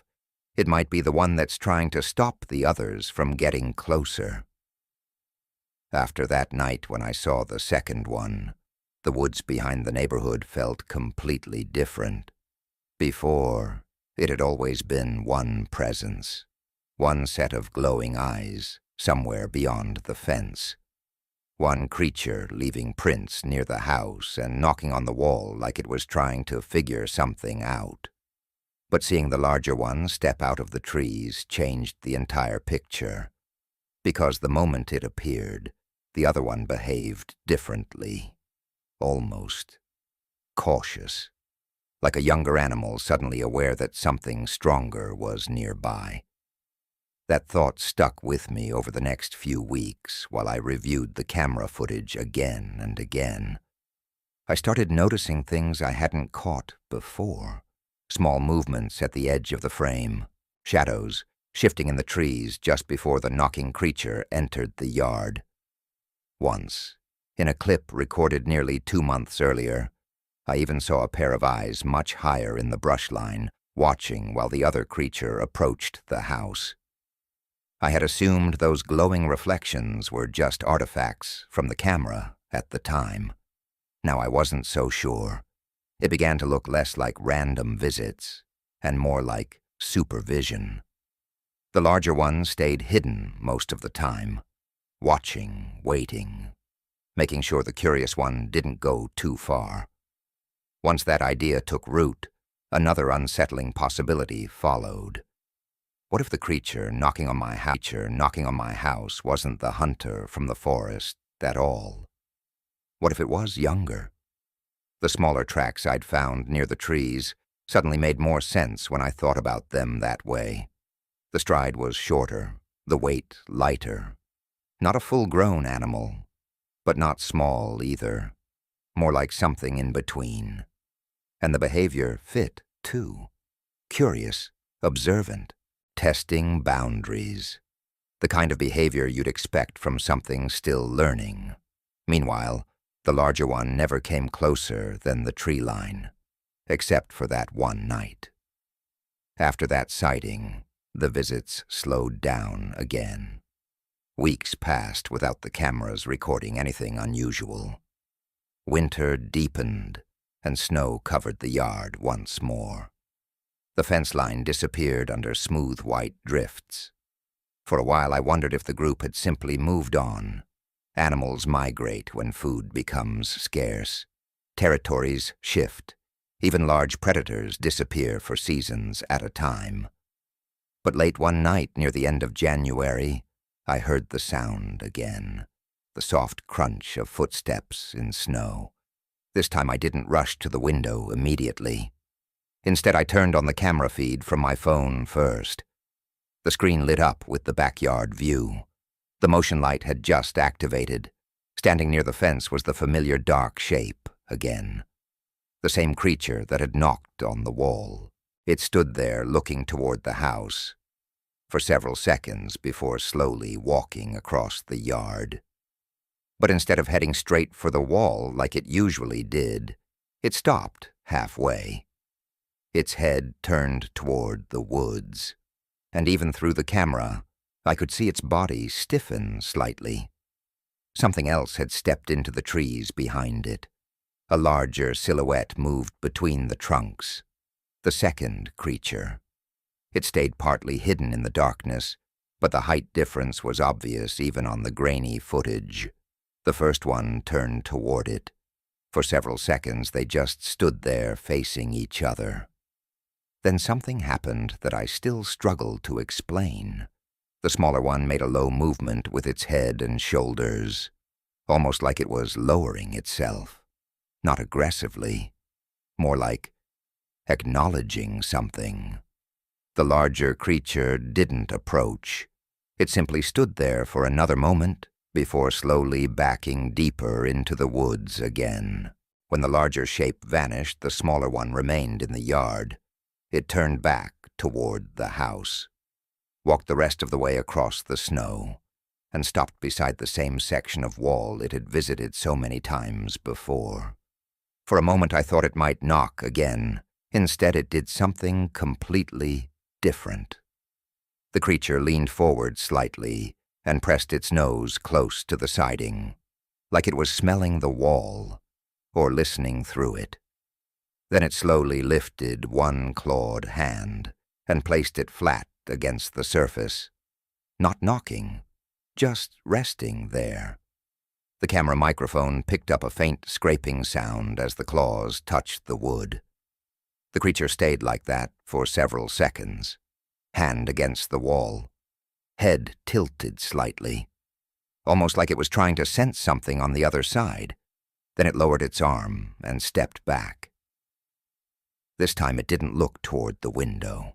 It simply turned and walked across the yard. With one quick motion, it cleared the fence and disappeared into the trees. I watched the empty yard on my phone for several minutes afterward. The motion light eventually switched off again. Everything returned to darkness. But the image of that moment stayed stuck in my head. Because knocking can mean curiosity. Watching from the woods can mean caution, but placing a hand gently against the wall of a house, that felt different somehow.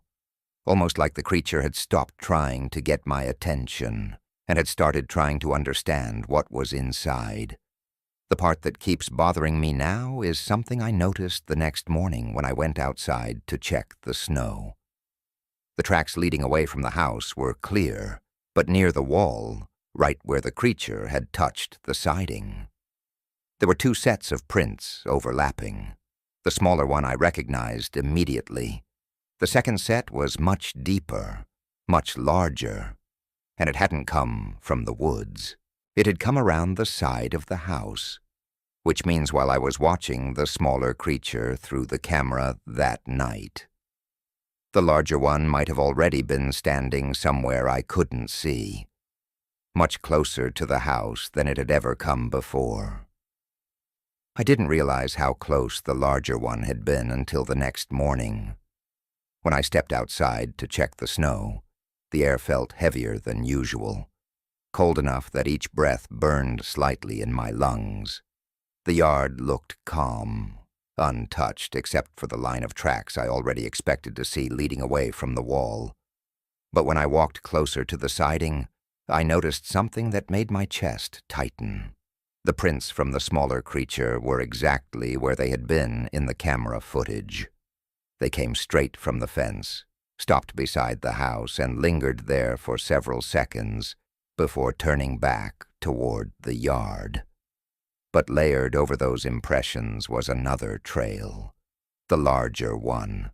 Those tracks hadn't approached from the woods at all. They came along the narrow strip of ground beside the house where the camera couldn't see, and they stopped only a few feet from the same section of wall. For a long moment I just stood there staring at the overlapping prints, trying to picture exactly what had happened during the night. The smaller creature had approached the wall first, touched it, listened, and while it was doing that, the larger one had been standing somewhere near the corner of the house, watching both of us. The realization made the back of my neck prickle, because if the larger one had wanted to get closer, nothing would have stopped it. It could have walked straight into the yard, straight up to the door. But it hadn't.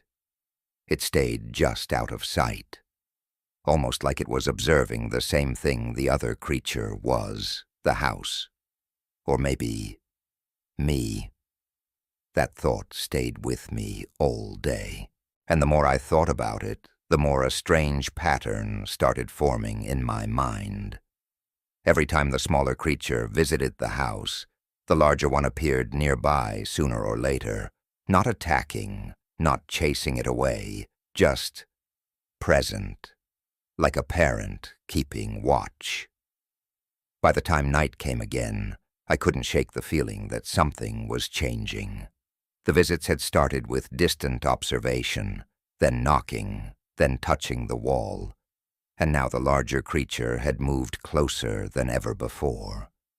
It felt like the boundary between the woods and the house was slowly shrinking. That night I didn't go to bed right away. Instead, I sat in the living room with the camera feed open on my phone. The backyard glowed faintly under the motion light, while the trees beyond the fence remained a thick wall of darkness. For hours nothing happened. Midnight passed, then 1 o'clock. Around 2 in the morning, the camera suddenly flickered with movement. A shape stepped into the yard again, the smaller creature. It crossed the snow slowly, just like it always did, and stopped halfway between the fence and the house. But this time it didn't approach any closer, its head lifted toward the woods behind it. Like it was waiting. For nearly 30 seconds it stood perfectly still. Then a second shadow moved between the trees. The larger one stepped into view. Even from the camera's distance, the difference in size was obvious. The second creature's shoulders were broader, its posture heavier and more deliberate. It didn't cross the fence. It simply stood at the tree line, watching. The smaller creature turned toward it. For a moment they faced each other in complete silence. Then the smaller one slowly turned back toward the house. And something about its posture looked uncertain, like it wasn't sure what to do next. The larger creature remained still in the shadows, not moving forward, not retreating, just observing. Finally, the smaller one took a few slow steps toward the house again. It stopped beside the wall where it had knocked before, but this time it didn't raise its hand. Instead, it looked directly at the window where the camera faced. For several seconds, it stared at the house. Then it turned its head back toward the woods, toward the larger creature. And the strangest thing happened. The larger one lowered its head slightly. Just a subtle movement, but it looked almost like permission. The smaller creature turned back to the wall, lifted its clawed hand, and tapped 3 times. Knock, knock, knock. The sound echoed faintly through the house again. But this time, something inside me reacted differently. For months I had stayed silent, watching, waiting, pretending that ignoring it might make the visits stop. But standing there in the quiet living room, listening to that familiar rhythm on the wall, I suddenly had the strange feeling that the moment had been building toward this, that the creature outside wasn't just testing the house anymore. It was testing me. And for the first time since this all started, I found myself wondering what would happen if I answered. So I walked slowly across the room, stopped beside the wall where the tapping had come from, raised my hand, and tapped back 3 slow knocks. Knock, knock, knock. The moment the sound left my hand, the entire yard went completely still. Even through the wall, I could feel it. Something outside had heard me. Something that had been waiting a very long time for that answer. For a few seconds after I knocked back, the entire house felt unnaturally quiet. Not the normal kind of silence you get late at night. This was heavier, like the air itself was waiting. My hand was still resting against the wall when I heard movement outside. A slow shift in the snow, 1 careful step. Then another. I held my breath without even realizing it. The creature was still there, but it hadn't left. Instead, the faint sound of its weight moving across the yard came closer to the wall, closer than it had ever been before. The boards of the siding creaked slightly as something large leaned against them from the outside. Then everything stopped again. I stood perfectly still on the other side of that wall, separated from the creature by nothing more than wood and insulation. And for the first time since this entire situation started, I realized just how thin that barrier really was. The camera feed on my phone was still open on the table in the living room, but I didn't dare move to check it. Instead, I listened. Another sound came through the wall, not knocking this time, more like a slow scrape. The claws sliding lightly across the siding, testing it, feeling it, almost like the creature was trying to understand what the wall actually was. Then I heard something else, a low sound, very quiet, not a growl, not aggressive at all, more like a deep rumble in the creature's chest. For a moment I thought it might be breathing. Then I realized it had a pattern, short bursts of sound, a pause, then another soft rumble. It wasn't random. It almost sounded like an attempt at speech. That thought sent a chill straight down my spine. Because whatever these creatures were, they were clearly intelligent enough to recognize patterns. Knocking, waiting, responding. And now something outside the wall was making sounds that felt strangely deliberate. The rumbling stopped suddenly. For several seconds nothing happened again. Then 3 more taps came through the siding. Knock, knock, knock. But this time they were softer than before. Almost careful. Like the creature was trying not to break the wall. My heart pounded so hard I could feel it in my throat. Slowly, very slowly, I stepped back from the wall. Not because I was afraid of it breaking through, but because something about the situation had changed the moment I knocked back. The creature outside now knew for certain that I understood it, and that meant whatever came next might not follow the same pattern anymore. A few seconds later, I heard movement again, the crunch of snow, as the creature stepped away from the house. I finally forced myself to walk into the living room and look at the camera feed. The image showed the backyard clearly under the motion light. The smaller creature was standing near the wall, looking directly toward the house. But what made my stomach drop was the second figure behind it. The larger one had moved closer than ever before. It was inside the yard now, standing only a few yards behind the smaller creature, watching the house, watching me. Even through the camera, I could see its eyes reflecting the light, colder, sharper. The smaller creature slowly turned its head toward the larger one. For a moment they stared at each other. Then the larger one made a low motion with its head, and the smaller creature stepped away from the wall. Both of them turned toward the fence, together. In one smooth movement, they crossed the yard and disappeared back into the trees. The motion light switched off a few seconds later, leaving the yard in darkness again. I didn't sleep for the rest of that night. But the next morning, when I stepped outside to look at the snow again, I found something I hadn't seen before, right beside the wall where the creature had been standing. There were marks in the snow, not claw marks, not footprints, lines, 3 of them, long grooves pressed carefully into the surface of the snow. They ran parallel to each other, about the length of a human finger. At first I thought they might just be random scratches, but when I looked closer, I realized they were arranged deliberately. 3 straight lines, then a small space, then 3 more lines beside them, like someone had drawn them slowly with the tip of a claw.